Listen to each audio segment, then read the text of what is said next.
हमने फाइटर्स को ऊपर उठते हुए देखा है, हमने फाइटर्स को गिरते हुए देखा है, पर सिर्फ कुछ ही फाइटर्स में ऐसी हिम्मत होती है कि वो एक पूरे देश का प्रेशर अपने कंधों पे उठाकर यूएफसी जैसे बड़े स्टेज पे फाइट करना। और अंशुल वो उनमें से एक है। तो फिर why as a country are we putting him down instead of supporting and motivating him for his next fight? A country with a population of 1.4 billion people, उनमें से एक फाइटर निकलकर यूएफसी में पहुंचता है और हम उसी को सपोर्ट करने के बजाय उस पर हेट कर रहे हैं। एक लॉस से किसी का करियर खत्म नहीं होता। हर कोई खबीब नहीं है जो एक अनडिफीटेड रिकॉर्ड के साथ रिटायर कर सकते हैं। अगर हम सब खुद ही अपने एथलीट्स को रिस्पेक्ट नहीं करेंगे तो फिर कौन करेगा? अंशुल जुबली की कहानी एक इंडियन ड्रीम जैसी है। उसकी कहानी बस फाइटिंग के बारे में नहीं है, इट्स अबाउट प्रूविंग कि एक इंडियन भी यूएफसी जैसे महान स्टेज पर लड़ सकता है। एक लड़का जो किसी बड़े शहर से भी नहीं है बल्कि उत्तराखंड के एक छोटे से गांव से आया था, जिसने एमएमए का सपना तब देखा जब इंडिया में लोगों को इसका मतलब भी नहीं पता था, और आज वो यूएफसी तक पहुंचने वाला पहला इंडियन फाइटर है। और फिर भी हम उसे सपोर्ट नहीं करते।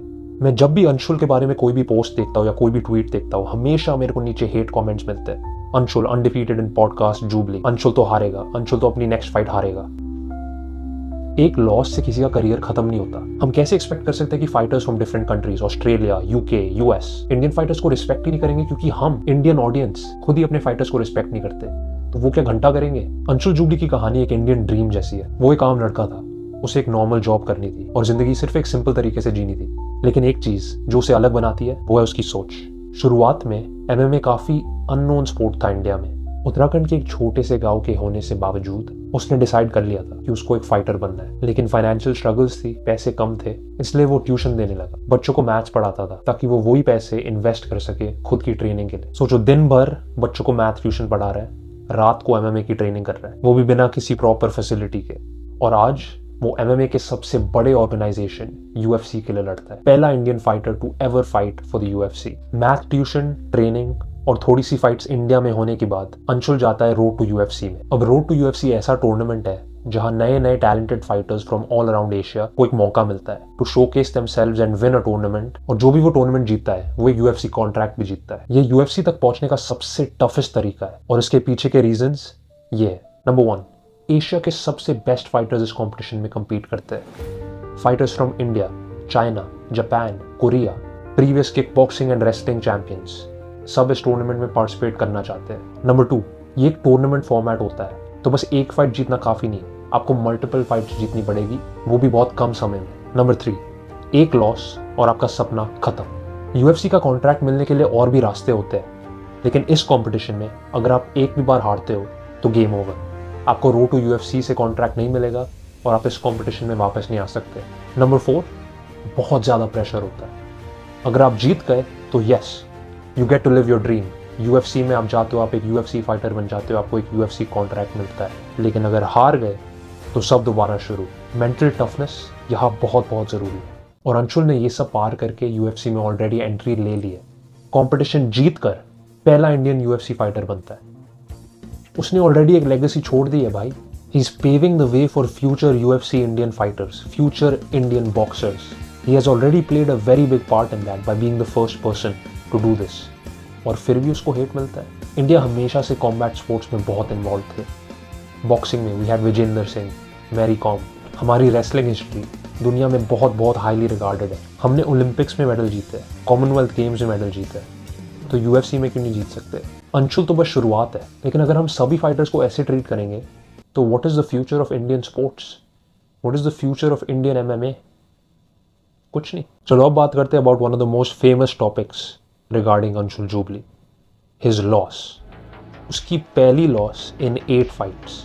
उसका रिकॉर्ड है 7-1। पहली बार वो हारा है and this is how the country treats him, this is how we all treat him कि ये तो अगली फाइट नहीं जीतेगा, he got KO'd in his last fight, ये तो कुछ नहीं कर पाएगा, he is not that good, he got lucky, ये यूएफसी में क्यों है, इसको कट करो यूएफसी में। लाइक शिट भाई, I can't believe like reading all this, वो भी under UFC India's posts. UFC के ऑफिशियल इंस्टाग्राम अकाउंट पे मैं इतना हेट नहीं देखता जितना यूएफसी इंडिया के कमेंट्स में अंशुल को मिलता है। Anshul undefeated in podcast Jubli, Anshul will lose. Like हम अपने ही fighters, how can we not believe in our own fighters? Fight शुरू होने के पहले ही हम कैसे कह सकते हैं कि अंशुल हारेगा, जब उसके नेक्स्ट अपोनेंट का रिकॉर्ड अंशुल के रिकॉर्ड का एग्जैक्ट सेम है, 7-1। They both have 7-1, 7 wins 1 loss। बस मेरे को समझ नहीं आता यार, एक लॉस या एक knockout it doesn't change anything, it doesn't ruin anyone's career. जो भी यूएफसी के ग्रेट्स हैं, George Saint Pierre, Mighty Mouse, Conor McGregor, Islam Makhachev, they've all lost at least once, and these people are considered goats, not Conor McGregor, but the rest are considered goats, right? Islam Makhachev, everyone loves Islam Makhachev. मेरे previous video के comments देख लो, people love Islam Makhachev like anything. इस्लाम के पास एक loss है, वो भी एक knockout loss है जो सबने देखा है। किसी को उस बंदे का नाम याद है? किसी को पता भी है क्या वो सेम बंदा जिसने इस्लाम को एक बार नॉकआउट किया, क्या वो अभी यूएफसी में लड़ भी रहा है? कहाँ है वो? किसी को नहीं पता। क्या उसने कभी बेल्ट जीती? No one knows. And that's it. Anshul ने उसकी पहली फाइट डोमिनेट करी, वो फाइट जीतने वाला था and he got caught just like many other fighters have got caught. Volkanovski against Topuria, Volk ने खुद बोला I got caught, it was my mistake. When you get caught आप कुछ नहीं कर सकते, you can't blame anything, you can't do this, you got caught with a crazy punch. And that is the beauty of this sport. You can knock someone out with one punch or you can get knocked out with one punch. मैं बहुत fighters name कर सकता हूँ। Alex Pereira against Adesanya got knocked out. उसको अब देखो, winning titles, defending titles, super rich, super famous, one of the best fighters, right? Number 3 pound for pound fighter in the world. उसको तो लोग कुछ नहीं कहते। Max Holloway इसके लिए best example है। Max Holloway knocked out Justin Gaethje अप्रैल में UFC 300। जब वो knockout हुआ उसके अगले हफ्ते Max Holloway was like the king of the world. Social media पर, यूएफसी पर इतनी हाइप थी, वो मोमेंट इतना वायरल गया। एंड देन अक्टूबर में आते just his next fight few months later, Ilia Topuria knocks out Max Holloway. अब कोई कहता है कि Max Holloway is shit, Max Holloway got knocked out, he is the worst. It happens bro, this is the sport and we as an Indian audience we need to understand that. हमें ये समझना बहुत जरूरी है कि if Anshul got knocked out by one punch, he got cot, that is it. उसके पहले वो फाइट जीत रहा था और अगर वो नहीं होता, if he didn't get caught, he would have won the fight. इस स्पोर्ट में सब अपनी अपनी एक लेगेसी छोड़ते हैं। Conor McGregor left a big legacy, पहला डबल चैंप यूएफसी के हिस्ट्री में, आयरलैंड को स्टेज पे डाला, brought the Irish people with him as he rose to the top, है ना।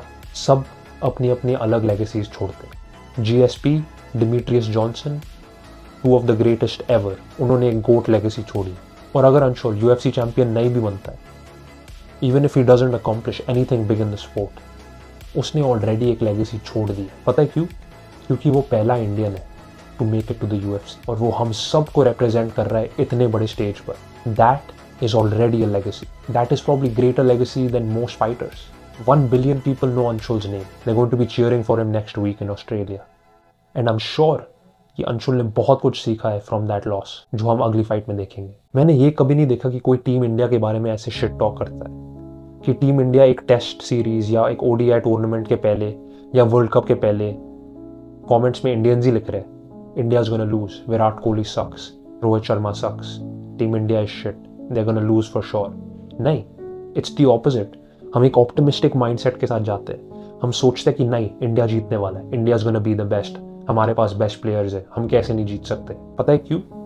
क्योंकि इंडियंस क्रिकेट की पूरी गेम्स फॉलो करते हैं, उनकी पूरी जर्नी देखते हैं, उनको पता है कि इंडियन टीम का फॉर्म कैसा है and they are way more optimistic. वो पॉजिटिव है, वो बोलेंगे कि वो जीतना चाहते हैं, वो बोलेंगे कि वो जीतेंगे क्योंकि वो बिलीव करते हैं कि वो जीत सकते हैं। हमें वही ऑप्टिमिज्म हमारे सारे एथलीट्स के लिए रखना चाहिए, no matter the sport, no matter the tournament.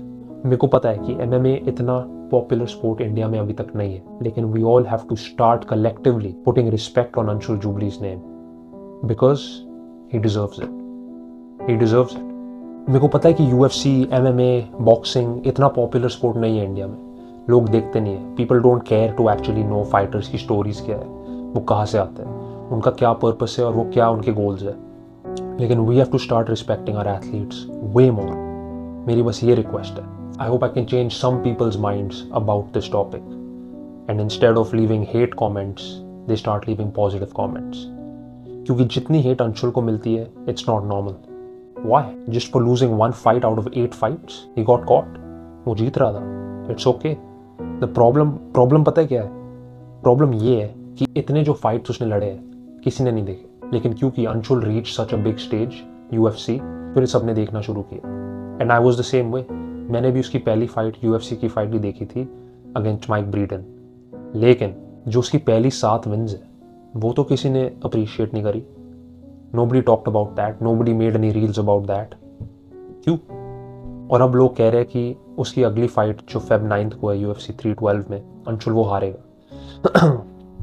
अब Anshul Jubli out of 1.4 billion people पहला इंडियन बनता है to become a UFC fighter. That is already a huge legacy. पता है क्यों? क्योंकि he is inspiring the next generation of fighters, next generation of Indian fighters to go and chase their goals.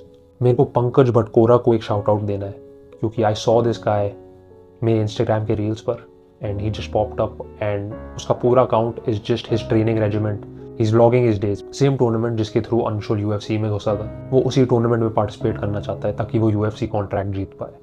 और उसका पूरा content is just based around him vlogging, him filming, him training himself and getting better every day. तो I would just please, अगर जो कोई भी ये देख रहा है उसको जाकर फॉलो करो, उसको जाकर सपोर्ट करो ताकि उसे स्पॉन्सरशिप्स मिले and he can improve his training facilities. When we think about this, when we think about Anshul ने क्या किया है, जस्ट पंकज का एग्जाम्पल लेके, और कितने ऐसे बच्चे हैं जो अपनी लाइफ ऐसे रिकॉर्ड नहीं कर रहे बट एक्चुअली ट्रेन कर रहे टू बिकम UFC चैंपियन या एक बॉक्सिंग चैंपियन।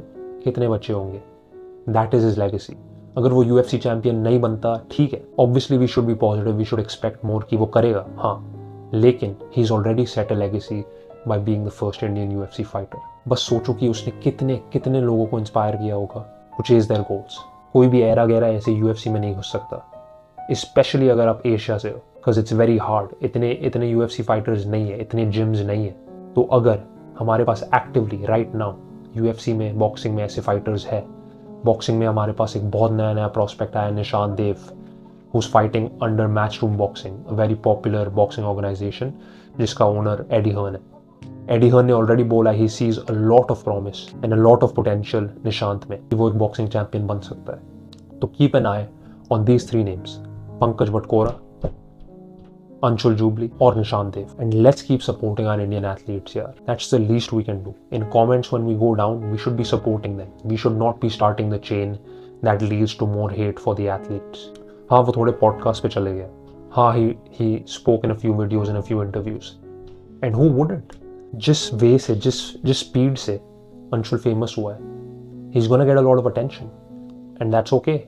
ठीक है, it's a part of it. Her athlete deals करता है, ब्रांड डील्स करता है, वीडियोस करता है, पॉडकास्ट करता है, इट्स नेचुरल। प्लीज उसके एक लॉस से let's stop judging our athletes and instead, अगर वो एक्टिवली compete कर रहे हैं at the highest state of competition, please keep supporting them. That's the least we can do. मेरे पास अगले हफ्ते एक अंशुल जूबली की प्रीव्यू और प्रेडिक्शन आने वाली है फॉर हिज नेक्स्ट फाइट, जब मैं उसके ओपोनेंट और अंशुल की फाइटिंग स्टाइल्स को ब्रेक डाउन करूंगा। If you don't want to miss that, subscribe button को हिट करो and I will catch you guys in the next video. Peace.